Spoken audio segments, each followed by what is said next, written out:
Masa Nabi Muhammad sallallahu alaihi wasallam Isra Mi'raj, Nabi tengok ada pokok kayu hijau kat bawah. Nabi tanya Jibril, "Ya, itu pokok kayu hijau apa?"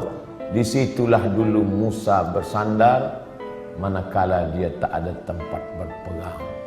Ayah hilang, mak tak ada, istana dah tinggal, manusia tak ada yang dikenal. Kadang dalam hidup ni begitu. Allah buat kita hilang pegangan supaya apa? Supaya kita hanya bergantung kepada tali Allah bihablillah. Makanya jangan suuzon pada Allah.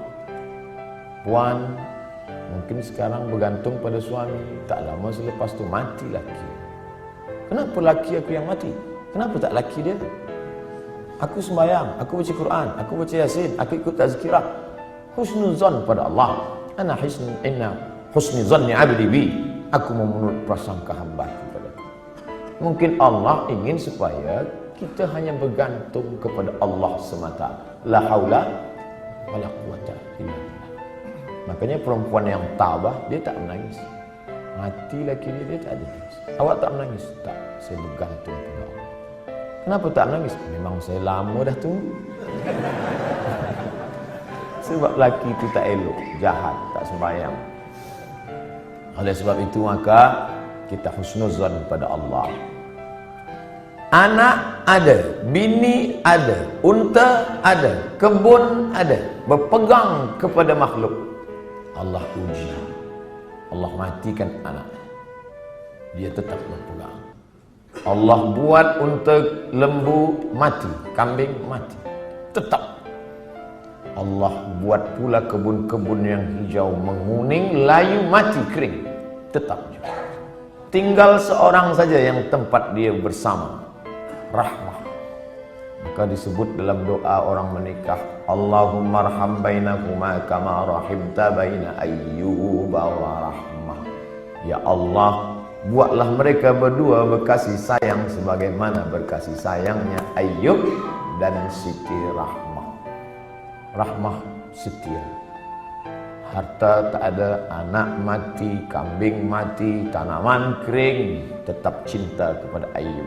Sampai masa ujian, di bawah ujian, jatuh serendah-rendahnya dari kaya raya, hilang semuanya, datang penyakit kulit, berulat daging, tetap juga. Namun meminta kepada Allah tidak, malu dia. Ayub tak ada minta pada Allah, ya Allah, dulu aku elok, rezeki banyak, ini kenapa anak mati, tanaman mati, kering, onta mati, datang pula penyakit kulit, salah aku apa? Tak ada. Ayub marah kepada Allah. Sampai akhirnya Rahmah tak tahan. Apa kata isteri Ayub? Berdoalah pada Allah, Ayub. Mengadulah pada Allah. Apa kata Ayub? Rabbi anni massani ad-dur wa anta arhamur rahimin. Rabbi, ya Allah, anni, sesungguhnya aku, massani ad-dur, terkena penyakit, wa anta arhamur rahimin, engkau maha sayang di antara yang penyayang. Tak ada dia mengadu, dia tak ada minta, dia hanya bercakap saja, ya Allah, aku kena penyakit. Tak ada dia minta, ya Allah, sehatkanlah aku dah tak tahan lagi dah. Dia hanya berkata, aku kena penyakit dan engkau maha sayang di antara yang sayang. Maka saat itu apa kata Allah? Urkut birijlika, tumit engkau pijakkan ke tanah, keluarlah air memancar, mughtasalun baridun, air yang sejuk, dia mandi sehat walafiat, dibalikkan Allah lagi semua yang hilang. Bersandar, berpegang kepada Allah. Tak ada jalan lain. Hablum minallah. Faqsusil qasasah. Ceritakan kisah-kisah itu hai Muhammad sallallahu alaihi wasallam. Ceritakan kisah-kisah itu wahai Abdul Somad, supaya apa? La'allahum yatafakkarun. Supaya manusia ni berfikir, jangan dia sangka dia saja yang diuji Allah. Bahawa nabi-nabi dulu pun ujian hidupnya luar biasa. Mereka luar biasa. Kalau Ustaz Abdul Somad biasa di luar. Di Sumatera, di Kalimantan, di Sulawesi, di Papua, saya bagi tazkirah di luar. Orang dalam masjid, saya di luar. Di Padang, di Malaysia, alhamdulillah di dalam. berpegang kepada Allah Subhanahu wa taala. Datang risau susah hati, kemana risau hati nak dialamatkan? Ambil air sembahyang, menghadap kepada Allah, angkat dua tangan, Allahu Akbar. Kadang ada orang ini dia nampak kita tenang, macam tak ada masalah dalam hidup, tapi dia tak sembahyang, dia tak baca Quran, dia tak berzikir. Kenapa dia tenang? Rupa dadah. Patutlah tenang, nak gila dah. Tidak ada jalan lain. Sebenarnya orang yang minum khamar tu yang nak dia cari apa? Ketenangan. Orang yang pakai dadah tu sebenarnya yang nak dia cari apa? Ketenangan. Orang yang makan itu ini sebenarnya ketenangan. Maka ketenangan semua ini palsu. Ketenangan ini tidak ada yang betul. Saya sampai office pukul 7. Biasa office cepat hari itu saya sampai. Ada seorang kaki tangan, Ustaz Somad cepat sampai. Ya, ada yang saya nak tanya pada Ustaz. Sebenarnya lama saya dah nak tanya, cuma malu di majlis. Ini kita tak ada orang lain, saya nak tanya. Apa? Saya kalau dengar lagu dangdut tenang hati saya. Kata saya, ini tak betul. Ketenangan yang betul adalah tenang masa berzikir, tenang masa berselawat. Kadang kita ni jaga pagi tidur, sempit rasa hidup, tak tahu entah apa yang menyusahkan hati, maka lapangkan. Orang lain dia kata, bila anda nak tenang, pejamkan mata, tarik nafas, tarik, tahan. Kita tak diajarkan macam tu. Kita diajarkan hadapi hidup ini, serahkan pada Allah Subhanahu wa taala, berzikirlah. Apa zikir? Kata ustaz ini banyak-banyak berselawat.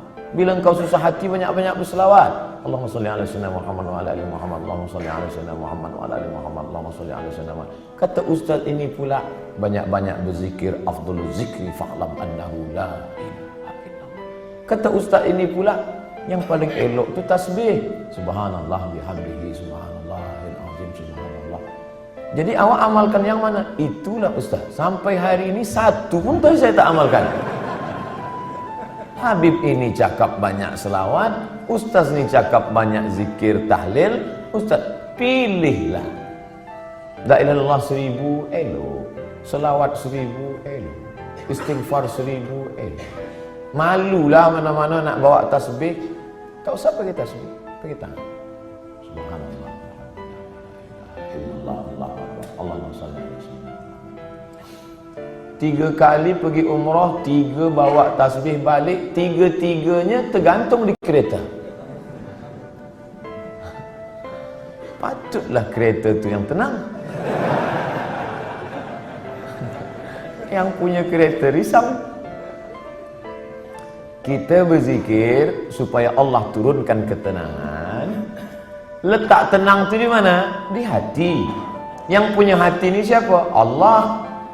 Yang menurunkan ketenangan dalam hati siapa? Wallazi anzalas sakinata.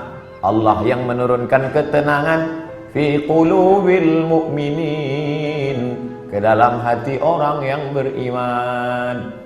Kadang hati itu macam kopi yang dikacau, kacau balau. Tapi kemudian manakala kita berzikir, terasa dia tenang.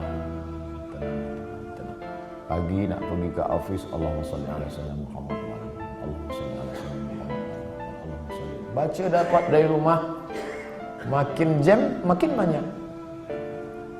Kalau kita marah, mengamuk, apakah jam itu berjalan? Tidak. Mengamuk macam apa ni?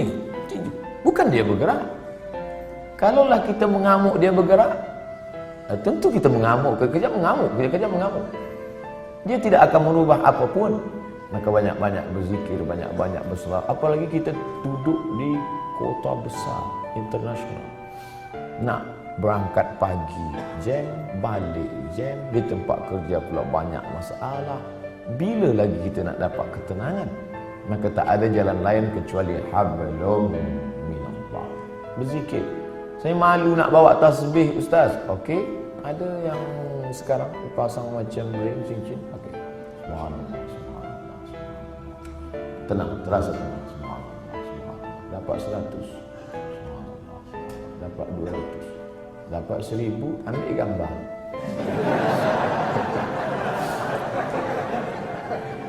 Langsung upload. Alhamdulillah dah 1000 pagi ni. Bukan itu. Kita ni beramal bukan nak tunjuk pada orang. Kita beramal untuk kita dengan Allah. Itulah yang disebut dengan hablum minallah. Merasa sunyi di tengah keramaian. Ini ramai, banyak orang, tapi kita merasa sunyi sebab kita berdua sahaja dengan Allah. Manakala kita sendiri, sunyi. Dalam kereta sunyi, tak ada orang, tapi kita pun merasa ramai. Saya Ustaz, walaupun saya balik dari office sendiri, seorang saja, tapi saya merasa ramai. Dengan siapa? Ada Michael Jackson, ada Bryan Adams. Bukan dengan dia, tapi kita bersama dengan Allah. Hablum minallah. Kira-kira orang-orang soleh itu apakah tak ada takut dalam hatinya? Sahabat-sahabat Nabi itu apakah tak ada risau dalam hati dia? Abu Bakar Siddiq bukan tangguh, dekat dengan Nabi SAW, berdua. Orang pertama masuk Islam lelaki Abu Bakar, perempuan Khadijah, budak kecil Sayyidina Ali, hamba sahaya. Ini orang paling dekat dengan Nabi. Tapi manakala dia berada di Jabal Thur dan dia tengok kaki orang kafir Quraisy, sikit lagi nak tangkap kaki dah nampak. Dan orang kafir Quraisy maaf cakap, terkencing. Dia kepala dia tengok ke atas, maka tak nampak. Andai dia tengok ke bawah, dia nampak Abu Bakar. Waktu itu Abu Bakar dah takut. Apa kata Nabi SAW? La tahzan, innallaha ma'ana. La tahzan, jangan cemas, jangan takut, jangan sedih. La tahzan, don't be sad. Itulah yang jadi buku bestseller yang ditulis oleh Aid Al-Qarni dalam banyak bahasa, termasuk bahasa Melayu, bahasa Indonesia, ditulis asli original bahasa Arab. Jangan takut wahai Abu Bakar. Apa pelajaran yang dapat kita ambil daripada perjalanan Rasulullah SAW ini? Bahwa orang selevel Abu Bakar pun yang dijamin masuk surga, tetap dalam hatinya ada rasa takut, ada rasa cemas, ada rasa sedih, ada susah hati. Jadi kalau ada orang, aku selepas banyak berzikir ni memang tak ada takut lah. Awak tak usahlah dusta. Abu Bakar pun takut, apalagi awak abu-abu. Ustaz Somad ada rasa takut? Ada. Kenapa kita hilangkan itu dengan banyak berzikir, mengusir, menghalau dia dari hati kita? Inilah yang disebut dengan hablum minallah. Innallaha ma'ana. Abu Bakar jangan takut. Idhuma fil ghari, huma, mereka berdua, idhuma fil ghari, ketika mereka berdua berada di dalam gua. Idh yaqulu li sahibihi, ketika ia berkata kepada sahabatnya, la tahzan, jangan takut, jangan khawatir, jangan cemas, jangan ngeri. Innallaha ma'ana, Allah bersama dengan kita. Itu juga yang terjadi pada Musa alaihissalam. Ketika Fir'aun mengejar dari belakang, di hadapan mereka laut merah.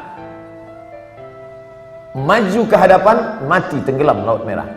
Balik ke belakang, akan ditangkap oleh Fir'aun beserta bala tenteranya. Kemana nak pergi? Apa kata orang Bani Israel? Inna lamudrakun. Musa, sekali ini kita memang mati Musa.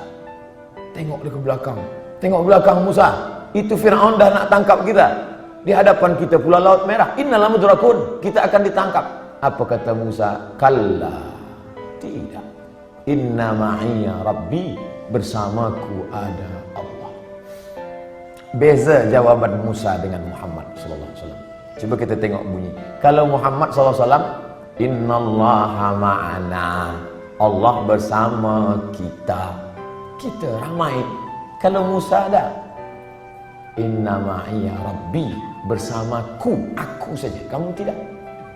Kenapa beza cakap Musa dengan cakap Muhammad SAW? Kerana sahabat Musa berbeza dengan sahabat Muhammad. Sahabat Muhammad ketakutan. Orang yang ketakutan, kita bagi dia semangat. Jangan takut, Allah bersama kita. Sedangkan sahabat Musa, mereka menakut-nakutkan saja. Musa nampaknya tertangkap lah kita ni. Kira-kira sahabat Tuhan selama ni sahabat Musa ke sahabat Muhammad? Bila kawan kita itu ketakutan, pakai jawaban Muhammad SAW. Aku ni takut Ustaz. Macam mana nanti bila aku ditangkap, dibunuh? Kalla, la tahzan, jangan takut. Innallaha ma'ana, Allah bersama kita. Tapi bila ada yang takut-takutkan saya, Ustaz, nanti Ustaz akan ditangkap, Ustaz akan dibunuh, Ustaz akan diculik, kalla, sekali-kali tidak. Inna ma'iya rabbi sayahdin, bersamaku ada Allah, bersama kamu tidak.